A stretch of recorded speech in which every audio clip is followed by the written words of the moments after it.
बिस्मिल्लाहिर्रहमानिर्रहीम। अस्सलाम वालेकुम। 15 जुलाई का आगाज़ हो गया सोमवार के दिन का, लेकिन बात करेंगे कल 14 जुलाई को जो सनम जावेद को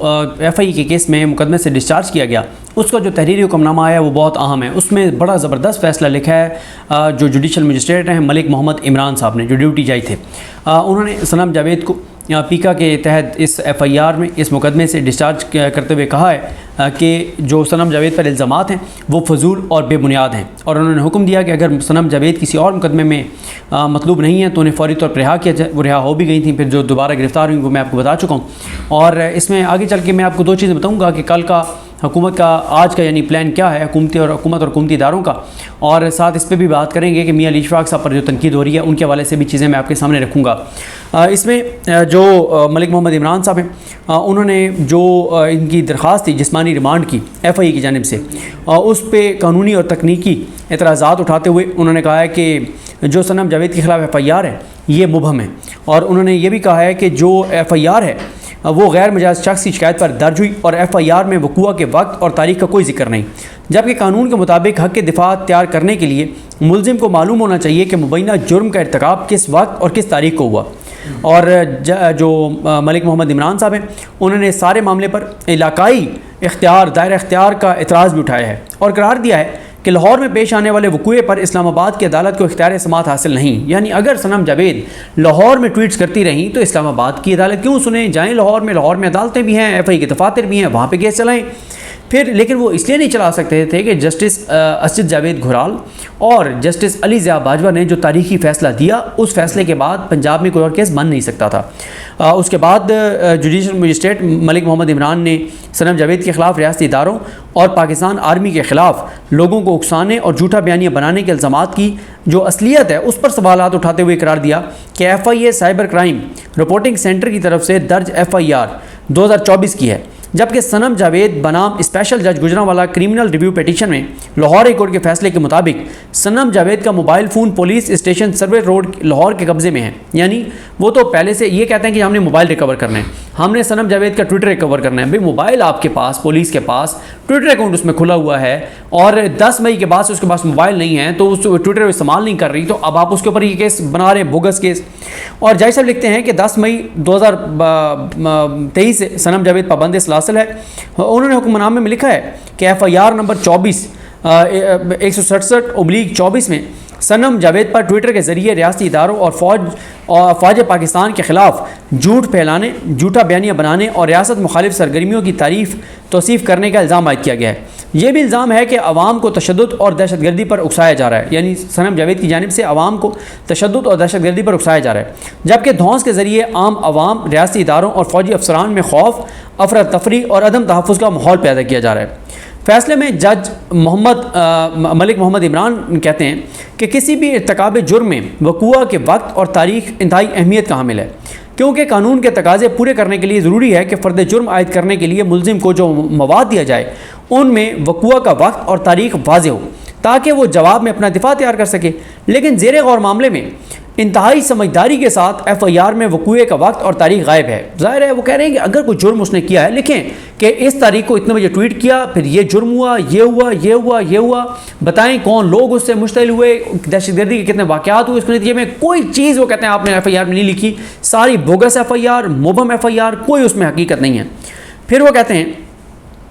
कि FIR के मुताबिक जो वाक़या है वो साल 2023 का है। वक्त और तारीख़ की अहमियत इसलिए भी है क्योंकि इससे ये मफरूज़ा अखज़ होता है कि FIR के इंदराज से पहले इंक्वायरी भी हुई या नहीं हुई। इंक्वायरी अफसर शहरोज़ रियाज़ की पेश करदा दस्तावेज़ात के मुताबिक इंक्वायरी इस बारे में खामोश है कि सनम जावेद की इश्तियाल अंगेजियों से कहाँ और कितने अफराद मुतासिर हुए,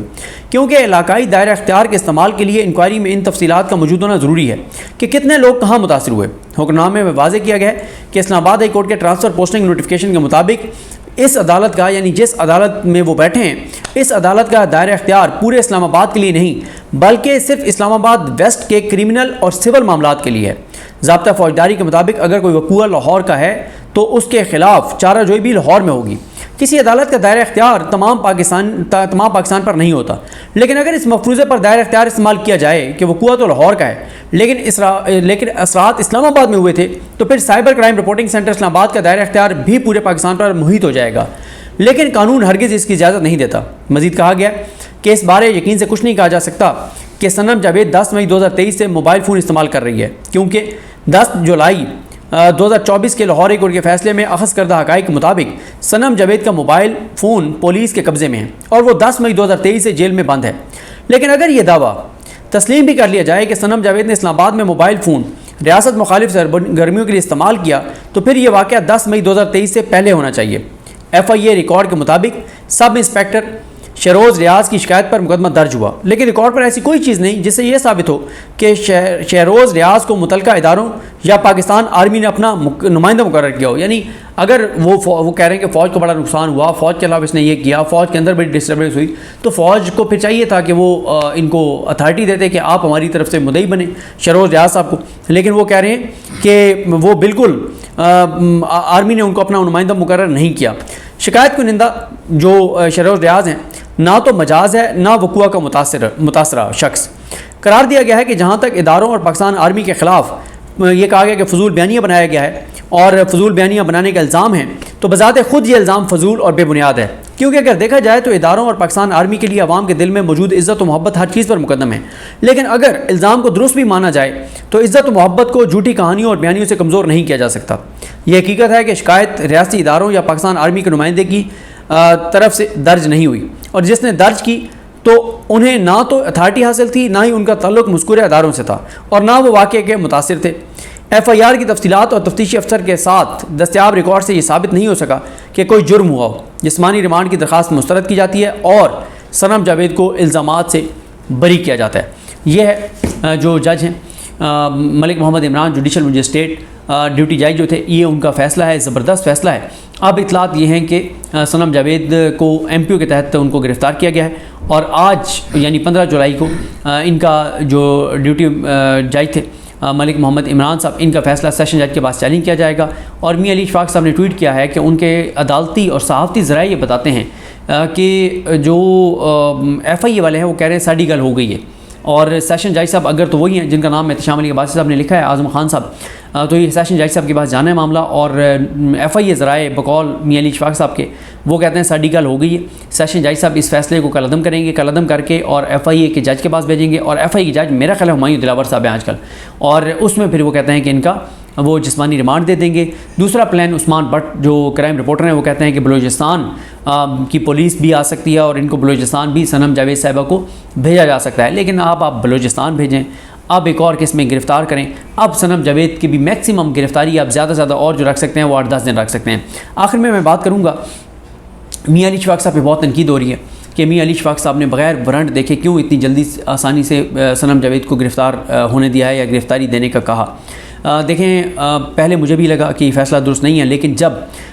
सनम जावेद ने गिरफ़्तारी दी और उसके बाद जो पूरे पाकिस्तान का रिएक्शन आया तो मुझे अंदाज़ा हुआ कि मियां अली इशफाक साहब का ये फ़ैसला दुरुस्त था, क्योंकि ये नहीं हो सकता था कि वहाँ पे मियां अली इशफाक और उनकी टीम रेजिस्ट करते, सनम जावेद की फैमिली रेजिस्ट करती, उससे धक्कम पेल होती और बहुत वहाँ पे टकराव की सूरत हाल होती। पुलिस के पास उस वक्त पुलिस और नामालूम अफराद को मिला के कुछ 100 से ज़्यादा लोग थे, तो 100 लोग जो हैं वो धावा बोल देते,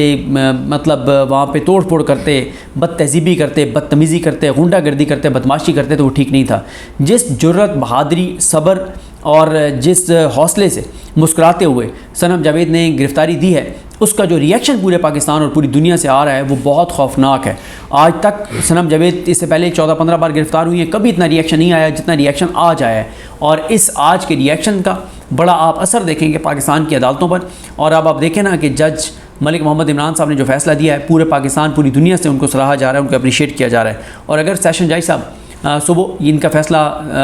कलअदम करके मामला FIA के जज को भेजते हैं, तो फिर वो बात मियां अली इशफाक साहब की दुरुस्त साबित हो जाएगी कि उनके सहाफ़ती और अदालती ज़राए बताते हैं कि FIA वाले कहते हैं साड़ी गल हो गई है और कल हम ये फ़ैसला कलअदम करवा देंगे। और साथ आप देखना है कि मियां अली इशफाक साहब आज उनकी जो टीम है, बैरिस्टर आहद खोखर जो हैं वो मलिक फ़याज़ कुंदवाल जो हैं, ये आज इनकी क्या हिकमत अमली होती है, क्या वो